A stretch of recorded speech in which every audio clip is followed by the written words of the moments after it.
When I bought my dream ranch, I thought I was finally free. No neighbors, no city noise, just open land and peace. But a few weeks later, a letter showed up in my mailbox demanding $88,000 in unpaid HOA fees for rules I never even agreed to. What started as a dream of freedom quickly turned into a nightmare of control, lies, and legal threats, all from an HOA I didn't even know existed. This is how my ranch almost got taken away before I even unpacked my boxes. When the for sale sign came down at the edge of the valley and the old ranch gate finally swung open to a new name, the promise felt larger than the acreage itself. The land rolled in deliberate, sunburnt swells, fenced pastures folding into a horizon that smelled of weathered wood and dust. A hand-me-down farmhouse leaned into the steep hill like an exhausted storyteller. Buying the ranch had been a fevered, late-night decision seeded by thumbnails of wide sky and the idea that freedom could be purchased by the square foot. The reality arrived with a moving truck and a box of unopened expectations. At first, ownership tasted like possibility. Mornings spent mapping the property line, afternoons learning which gate latch needed tinkering, evenings tracing constellations from the porch and imagining the ranch as a future of small mercies and quiet repairs. The discovery of the HOA came like a paper cut, small, sharp, then suddenly infected. It was not the kind of HOA that one expected with a ranch.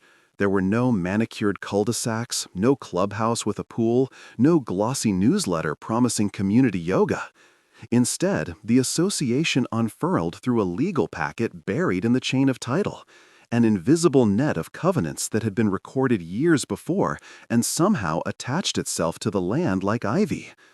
The packets were pages thick, typed in fine print and legalese, listing rules that read more like a suburban homeowner's manual than the freedoms usually afforded to rural acres. Fences had to follow a prescribed plank height.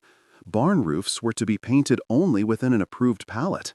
Livestock numbers, irrigation schedules, and even the placement of compost piles came with codes and citations.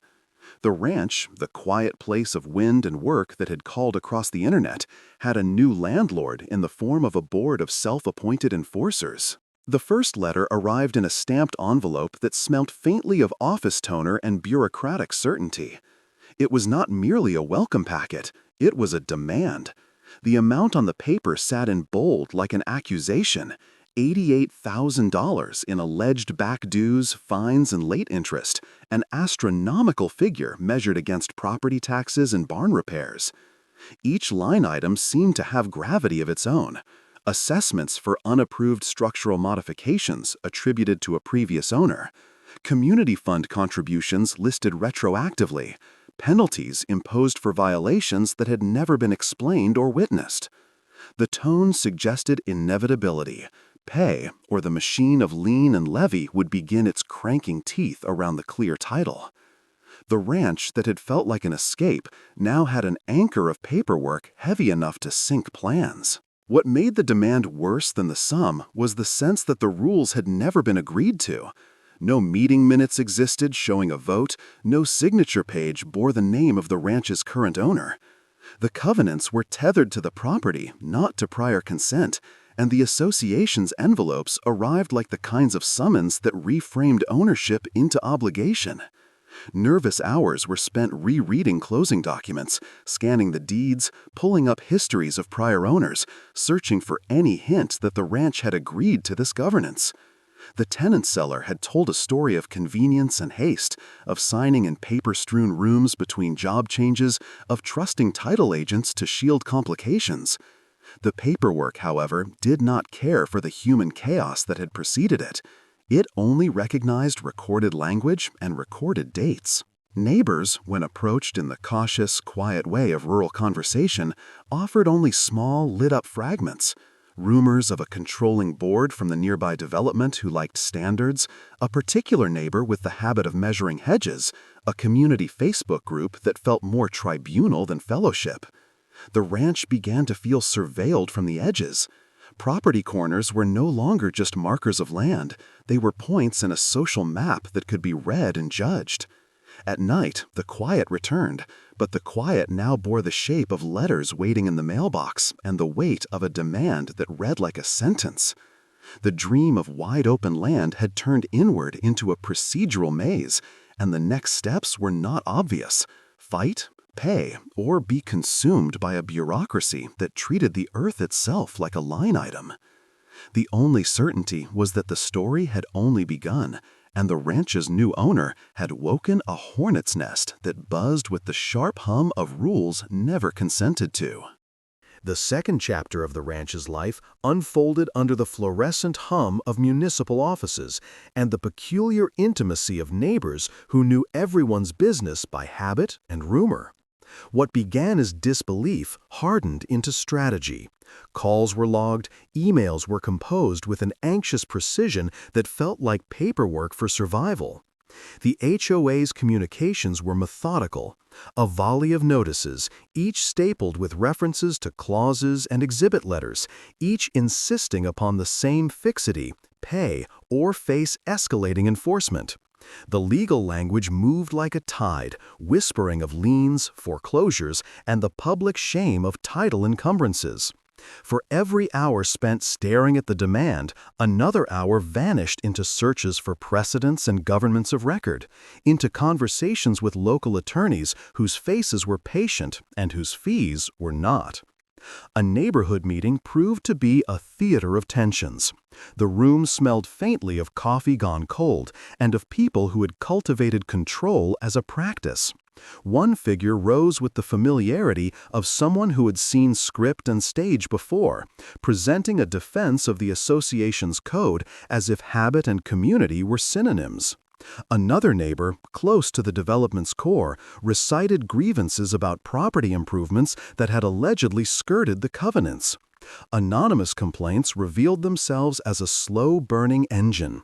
The ranch owner realized that the HOA was less an absent bureaucracy and more a web of interpersonal compulsions, where grievances were ledgered into policy and policy fed back into personal power.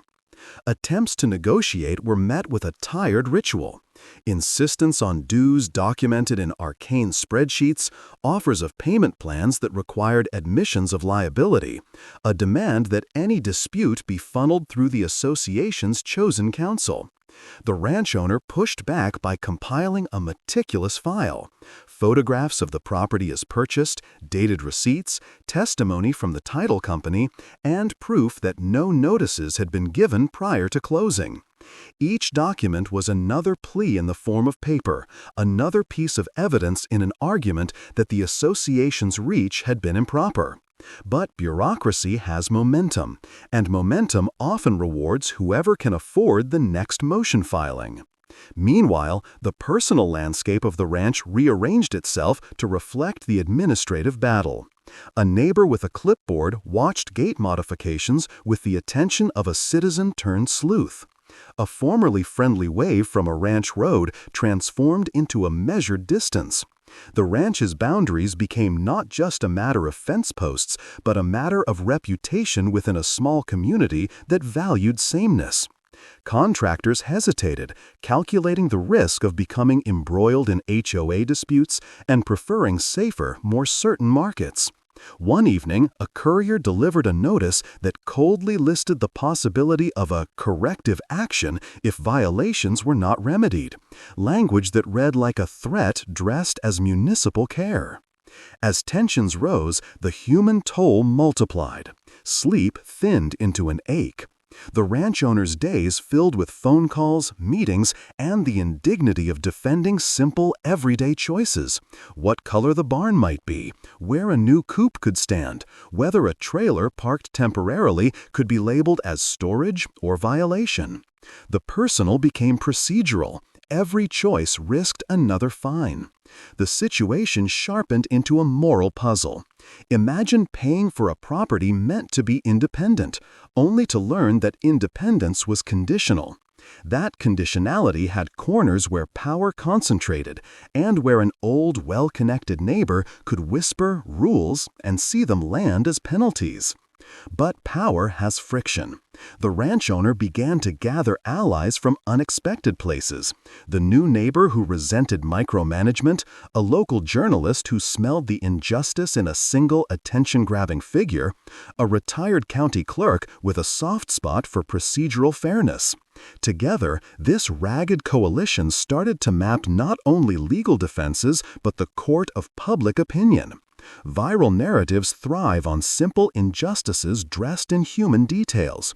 A ranch, a seemingly arbitrary demand of $88,000, the image of a barn under threat. Photos were taken with deliberate angles. A timeline of notices was stitched into a visual narrative. The aim was to make the abstract concrete, to turn clauses and subclauses into a story that could be understood without legal training. Once the story found a voice outside the mailbox, the association's board found itself confronted not only with legal challenges, but attention. Attention arrived with its own pressure. Suddenly, every email, every notice, every motion filed could be seen through a public lens. The HOA's moral clarity, so secure within meeting minutes and bylaws, felt less invulnerable when exposed to neighbors who questioned both motive and method. The ranch owner realized that any victory would require more than legal papers. It would demand narrative control, the translation of fine print into human stakes. The fight was no longer only about back dues. It was about who gets to define community and who gets to profit from its definitions.